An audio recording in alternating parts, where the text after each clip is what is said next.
Hi guys, so I'm in my ikamper rooftop tent and I just got these pillows off of Amazon, and it's gonna pretty much replace these big pillows that we've been carrying around and make things a lot more compact. So I'm gonna go ahead and show you guys how we set these up, and these are only like $10 on Amazon. It's a quick inflatable pillow.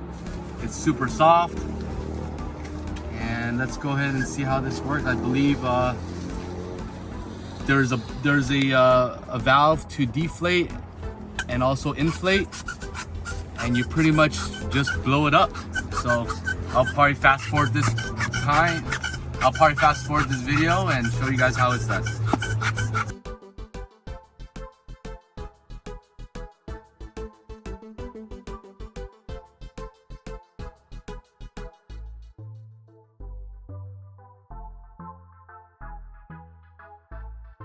All right, so just like that, it took a couple minutes to inflate this.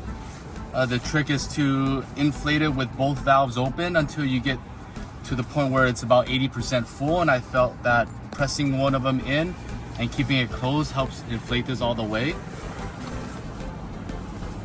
And this is how it goes. It's like that.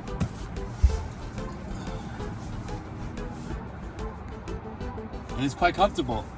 But I'm gonna actually be taking this out on an adventure, and I'll give you guys a full review on how I slept at night. But so far, it's gonna save me a lot of space, and I'm gonna be able to close my rooftop tent instead of having one of these big pillows here. So I hope you guys found this video helpful. Let me know what you guys think. Thanks for tuning in, guys.